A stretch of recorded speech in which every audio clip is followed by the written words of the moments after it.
Russia's military invasion of Ukraine, and Israel's military action in the Palestinian Gaza Strip. When you watch the news about wars around the world, do these questions come to mind? Why can't the United Nations stop wars? Simply put, the UN's purpose is to maintain peace and security in the world.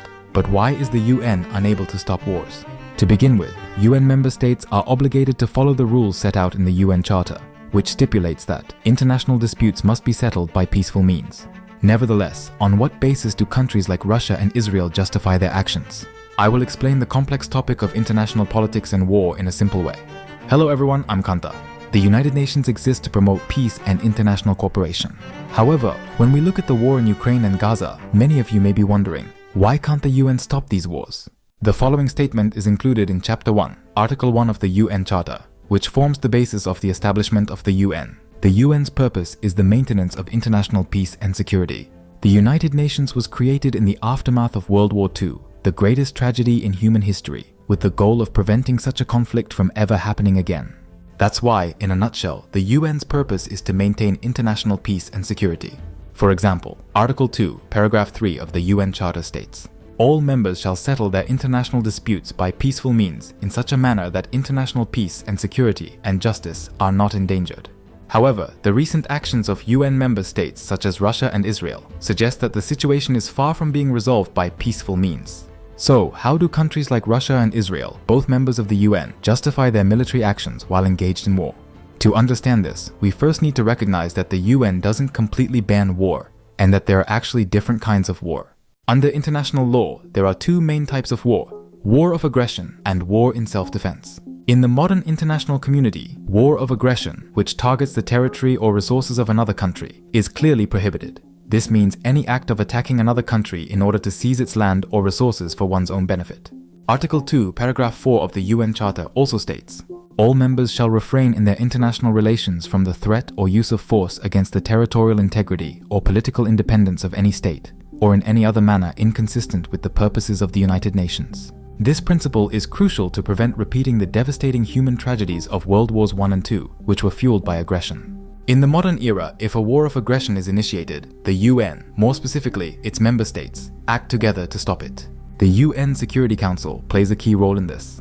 The Security Council is the principal organ of the UN, created to maintain peace and security among states.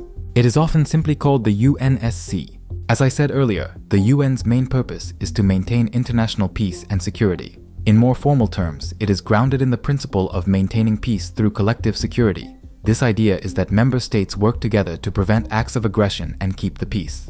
The Security Council was established specifically to carry out this mission of collective security. It is made up of 5 permanent members, as outlined in the UN Charter, and non-permanent members, who are elected by the UN member states. Together, they play an essential role in peacefully resolving international disputes. The Security Council is different from other UN bodies in a significant way. Its decisions are legally binding. For example, resolutions passed by the UN General Assembly are essentially recommendations for member states and not enforceable. While they carry political and moral weight and influence the action of member states, they do not have legal binding force. In contrast, decisions made by the Security Council are legally binding. Article 25 of the UN Charter states that the members of the United Nations agree to accept and carry out the decision of the Security Council in accordance with the present Charter. In other words, UN member states are legally obligated to follow the Security Council's decisions. When the Security Council makes decisions regarding the maintenance of international peace and security, those decisions are legally binding on all member states. Let's take a look at how the Security Council functioned in the past to stop wars of aggression. In August 1990, Iraq, a country in the Middle East led by President Saddam Hussein, suddenly invaded its neighbor, Kuwait. Iraq attacked Kuwait unilaterally, occupying the entire country to seize its oil resources. This was considered as an act of aggression because Iraq invaded Kuwait for its own benefit. As a result, the UN deemed Iraq's actions an illegal aggression under international law. The UN Security Council quickly declared Iraq's invasion to be an act of aggression and a violation of international law, and adopted a series of resolutions, including the following. On August 2, 1990, the UN Security Council passed Resolution 660, which condemned Iraq's invasion of Kuwait and demanded its immediate and unconditional withdrawal. The resolution identified Iraq's actions as a violation of Article 2, Paragraph 4 of the UN Charter. Just 4 days later, on August 6, 1990, the Security Council passed Resolution 661, imposing economic sanctions on Iraq in response to its occupation of Kuwait. Despite these resolutions, Iraq refused to comply, which led the Security Council to adopt Resolution 678 on November 29, 1990. This resolution gave member states the authority to use force if Iraq had not withdrawn from Kuwait by January 15, 1991. Ultimately, Iraq failed to comply with the Security Council's resolution, and a multinational coalition, led by the United States, decided to use military force against Iraq on January 17, 1991. This marked the beginning of the Gulf War. In summary, Iraq's invasion of Kuwait was considered aggression, which is prohibited under the UN Charter. As a result, the Security Council passed a resolution authorizing a multinational coalition to take action to stop the invasion. This might be a bit off topic, but it is important to note that this story alone could give some people the impression that Iraq was completely in the wrong and that the multinational coalition led by the United States was entirely justified. However, the background of the Gulf War is far more complicated. It has been reported that international public opinion was swayed by the fabricated testimony of a young girl named Naira. Additionally, many Iraqi civilians were harmed by the airstrikes and attacks carried out by the multinational forces. Because of these factors, it is difficult to view the situation in simple terms of justice versus evil or black and white. Discussing this in detail would take us off track, so I will leave that aspect out of this video. The key point here is that aggression is prohibited in today's world, and when one country invades another, the member states of the UN will unite to stop that war, based on a resolution by the Security Council. This is the principle of collective security. While war of aggression is prohibited, the UN does not prohibit war in self-defense. Article 2 of the UN Charter states, "All members shall settle their international disputes by peaceful means in such a manner that international peace and security and justice are not endangered." Additionally, Article 2, Paragraph 4, which I mentioned earlier, prohibits the use of force. However, the provisions of the UN Charter do not prohibit the right of self-defense. Simply put, the right of self-defense is the right to use force to protect one's own country.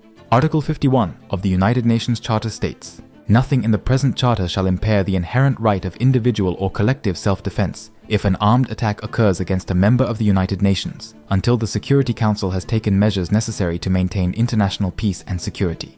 In other words, the UN Charter recognizes two types of self-defense: individual self-defense and collective self-defense. So, when a country claims the right of self-defense in the context of the war, the key question becomes whether that claim is justified. This is one of the major issues facing the international community today. I will explain the difference between individual and collective self-defense later. Both Russia's invasion of Ukraine and Israel's military action in Gaza have been justified by each country on the grounds of the right of self-defense. Of course, the international community has questioned and criticized the legitimacy of these actions. However, under the UN Charter, war of self-defense can be justified under certain conditions, which underscores a limitation of the current international order. War of aggression is prohibited, but war in self-defense is not. However, in practice, it is often difficult to draw a clear line between war of aggression and war in self-defense. This is because what one country views as self-defense may be seen as aggression by another. Furthermore, in areas with long-standing territorial disputes or another conflict, it becomes harder to determine when a country's actions cross the line from self-distance to aggression. As a result, when a country at war claims the right of self-defense, arguing that it is acting to protect itself, it becomes difficult for the UN or other nations to intervene. Let us now examine the difference between the right of individual self-defense and the right of collective self-defense. The right of individual self-defense refers to the right of a country to use force to defend itself against an armed attack by another country. In contrast, the right of collective self-defense is the right to use force in cooperation with other countries to defend a third country, such as an ally or friendly nation, against an armed attack. Next, let's consider the distinction between collective self-defense and collective security.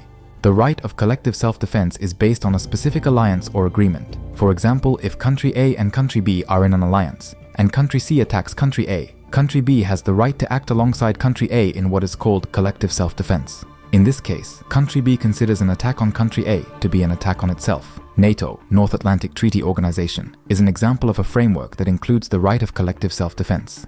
On the other hand, collective security is based on a broader framework centered on the UN Security Council. The idea is that if UN member state D attacks UN member state E, all other member states would consider this a threat to international peace and take enforcement action against member state D. This concept of collective security was notably implemented during the Gulf War. Since October 2023, Israel's military operations against the Palestinian Gaza Strip have been ongoing, with Israel claiming that they are an exercise of its right of self-defense against attacks by Hamas. Hamas has carried out rocket attacks on Israel and raids targeting civilians, and Israel justifies its counterattacks and military operations as actions in self-defense. In these cases, Israel asserts that it is exercising its right to self-defense under Article 51 of the UN Charter. However, Israel's military operations have resulted in widespread destruction in the Gaza Strip and numerous civilian casualties, prompting strong international criticism. Many countries and international human rights organizations have accused failing to meet the standards of international law and causing disproportionate damage to civilians. In other words, even when an action is taken in self-defense, there is an ongoing debate about whether the scope and means of that action are appropriate. If there is questionable justification for war on the grounds of exercising the right to self-defense, or if it is determined that excessive use of force, beyond what is justified as self-defense, is taking place, the Security Council will attempt to intervene and find a resolution to address the situation. As I mentioned earlier, the role of the Security Council is to maintain international peace and security. The problem, however, lies in the Security Council's veto power. The 5 permanent members of the Security Council, the United States, Russia, China, the United Kingdom, and France, hold the veto power, which allows them to unilaterally block any decision on the Council's agenda. That is to say, although the Security Council's role is to resolve international disputes peacefully, if any one of the 5 permanent members opposes a resolution and exercises its veto power, the Council will be unable to function. For example, on February 26, 2022, right after Russia's military invasion of Ukraine began, the Security Council voted on a draft resolution calling for the immediate withdrawal of Russian troops. While 11 of the 15 Council members supported the resolution, Russia exercised its veto power, blocking the resolution. This event highlighted how the Security Council's ability to act is paralyzed when a permanent member with veto power is involved in a conflict. The Security Council also voted on a draft resolution calling for an immediate ceasefire in the Israel-Gaza conflict that began in October 2023, but it was rejected after the United States, a permanent member, exercised its veto. This is because the intention behind the United States veto is to support Israel's position. The countries with veto power in the Security Council, the United States, Russia, China, the United Kingdom, and France, are rarely uninvolved in wars, whether directly or indirectly. Therefore, when permanent members have a stake in a particular war, they can easily exercise their veto power, effectively preventing the Security Council from functioning and the UN from taking action to stop the war. We have examined the UN Charter, which serves as the foundation for the establishment of the UN and its central body, the Security Council, to understand why the UN has struggled to prevent wars. Some UN organizations, such as the World Food Programme, WFP, and the United Nations High Commissioner for Refugees, provide vital assistance to those suffering from war. There is no doubt that this work is crucial. Therefore, we should avoid a 0 or 100 mentality that dismisses the entire UN system. No matter how much aid is provided to those affected by war, as long as the major powers influencing conflict continue to hold sway, international assistance remains a temporary and symptomatic solution.